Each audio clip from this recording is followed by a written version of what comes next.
malolo na sa ifunga mo ifa tala fat fo ile tunu mo tapo inga le nei tu la le uli ya o tala fo I mo lau no fta po mai mo mo tala tumo pa to esele mtanga lo ngal so fo malolo ina ele se se ona tu ina le teni titi la ki mai su test sanga o se ma fine lus tu sanga ifa mai mo mi le longo ina le pa mi o fiti malenga nga to toa ta longa le se mala tu ma chai o patea ile isi ona panga au fatali mo fusuanga mo ta I umo shopping ia fa fonga ia fa lo teleno natal fo o fa to ese le matanga lo ngol toi po malo lo ina ni sila o no se ste ona sta ste o gene te suta ste sanga ma le mana tu o le ma fine luos fu to sanga ma ta fia le no fanga mo ila to e a fianga o ma fo pau ile fa le mai o le te nei titi sa ste ia lima le leo ina o se ste ona mai to wina o le ma fine matua ma awina to ile no fanga le Henry Bennett Center ile fa le mai we kato e potili ai le rominga le New Zealand Herald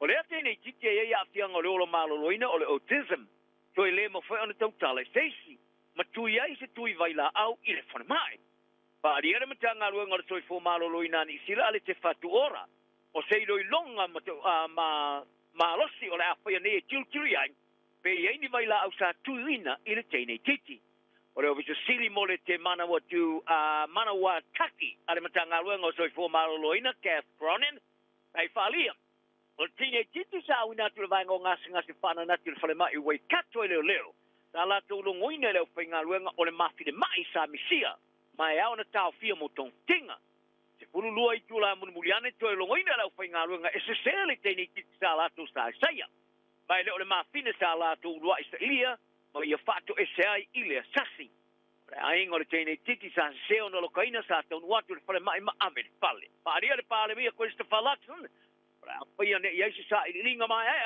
I le fale tonu o le sorto no mai le pale mia pa poni Kenny James Marape ni sila mola na si singa fale malo mo se tolu la felo ia Marape le pale mia ni sila Christopher Luxon in Wellington ne po na name wa fata oto la tele no ina ta o tunu e lua ia mata upo fata wa inga investimenti fato anga pinga paiva o onga ma pui puinga te sei ma tu ngalunga le bao tu lua la sai ni sila ia i oenga o fainga pa anga I lua fe ma le futasi lua fe ma le fama pa poni kini ina wa mai ase pelo inga fa va ma lua o se fainga malanga mua le Marape ni sila nei tu mai ona tu fit flia ve ma pa mi o le tunu I lua fe ma le lua o se mea whainga nga whaua saina, e mo whauna tipi nei waia mo whaamtalanga pitu silio na marupui e lalo le sami.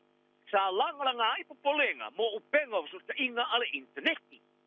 O se lo minga wha engineer por engineering journal, a saina o tāwai, ia lea mea whainga luanga e mo whai o na sao I lalo le sami. E mo whaina whao ngai nei te mai wale le where lei fo I nei po drones, e whao ngā mo ngā luanga la bea e tanga civili. E pe ta, o le potian vanga o tala le South China Morning Post, o le me whainga luenga e whaano lu ina e whesuia inga matau tio pulenga o ngā te whale I le ke lope.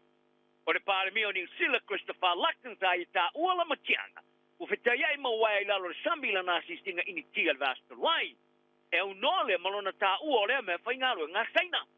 Ai sa ia whaari ai whapea ini nai masina o tua nai. O se whamatau fōu wāria e ane, I se whaaleanga ino ngā luenga te tele pe o waia I lalo sami, le o lai le internet. I rana whainoa inga ma le autu stala le mai ai o le fōru tangar ka peneta e le songa fuara vasto nei, Wellington e.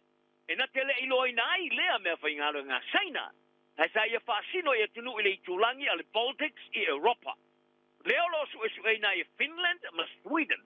Ia fianga sa iei waia I lalo sami. Ma ua siti ai lunga ia le petolo ino ngā te whale o ngā stami atu nu o le Unia Europa. A betai, o le wha matau sa wha ilo aile la matia I le Pasifika. O le o toi ai nei se tūlanga ia awhia ia peona wha adia ia laksan. E la tamai nei sa ave i aile langolango New Zealand se wha matalanga tustia Amerika. I le pui o waia I le rititai sa wha matuina. Patasi maisia tunu e whai pa angai malo o fatasi a betai. O le telo tunu e lei seini ai. O se whaamtalanga sa samalaina fōi mawhai tui nei steina. Le sa lako ke e naile li liwo Amerika I wai I lalo le sami a vea mamata upo whaportiki ma le pui puinga. O se tasi o sui pāne mea o peti wa I whaali o le pāne mea I asiri veni rampuka o se tangata pito sili le ona lelei. Ele toi fatula e mai o fiti le mai ai spuono tau sanga o pulenga pule tu fita.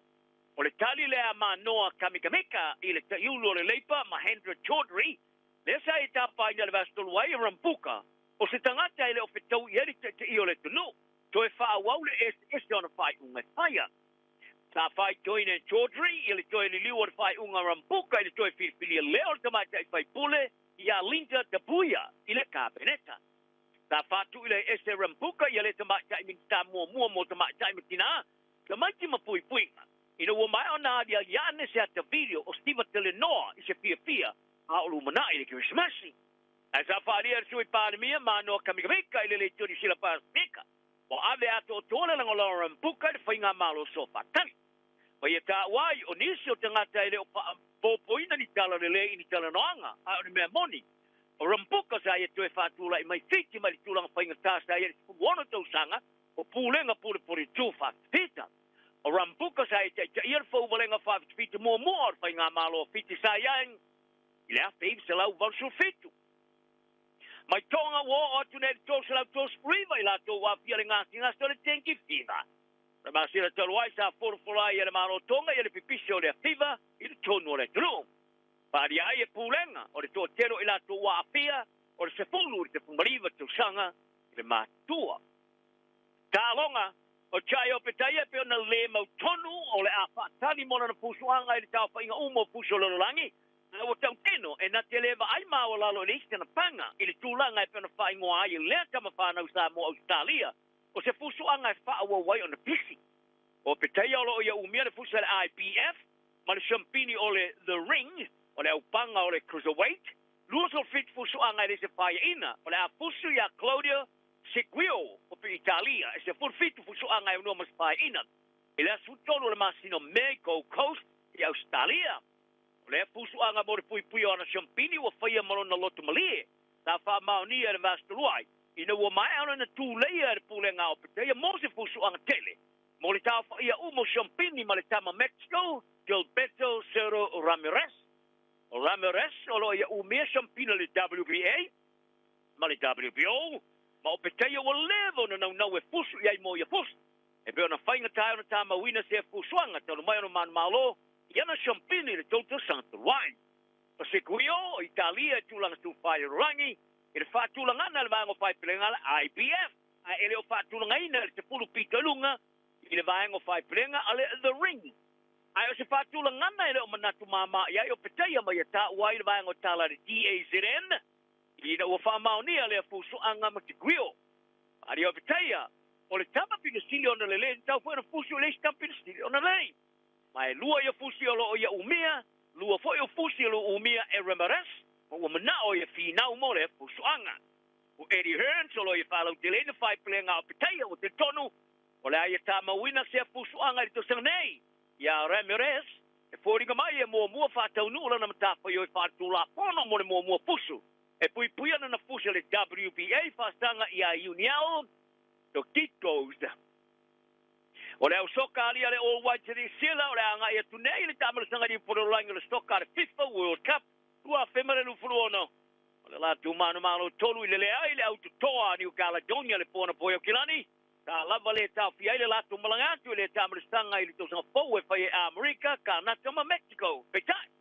O le au le whai a onga i a Darren Baislin, matua ta alo malo sina ua mai ale afa mua nei ai maua. Ai longa na fa palo ta alo New Caledonia ile All White. Ai li tai na le malo longa, ile manino mai o se ta alo fa tau teno. Sa suia ia ile afa lo na lua, ma le ta alo pui. O feseling yes ele tu se tala umile la kapili ki Australia Phil Rothfield. Ile tau tinonga Joseph Aukuswali isa pa ia ile la kapili. Ino na whātu saina le tamata alo liki ar kalapo Penrith Panthers, Dylan Edwards. Swali ima Edwards o lo tau whai malo lo i te mine ima i ala kapi, o noni mane o a fiai i ala kapi. Ai o Edwards sa malanga i melepone a wai i le whai a onga i a Evan Cleary, i le ta alonga talu i nei Melbourne Storm. A Swali, sa malanga fo i melepone i le whai, unga le vai asa te wai. O le esesenga, o Edwards sa a wai ati a Cleary, i le poto whai a onga le tengo le ta alonga mo le tapo i o lana au. E sa whaalia Rockfield, O suari sa malanga i merpone, e mata-mata ili tu ngata valik tu ale F1 Australia GP. Ai olo taalo na awale Waratahs, mane Queensland Reds is tu pala ka pipas pickup. Ani e Rockfield il pula kala mele big sport to breakfast. Ole hulu tala le olan tala pe o Joseph Suari, o se tamba peste la uloa. E pe o se tamba talo la kapi. Suari olo a pia vai matua. Wa ave ma se tamba talo la kapi pito tong tele fe ngai ngama la kapi Australia le ono milion tala. O se ngai ngai lima. Sanga. Ya tala nang yasto. Ma wala no sai male loto fa maoni tauma. Manuia, foi tu la le oli.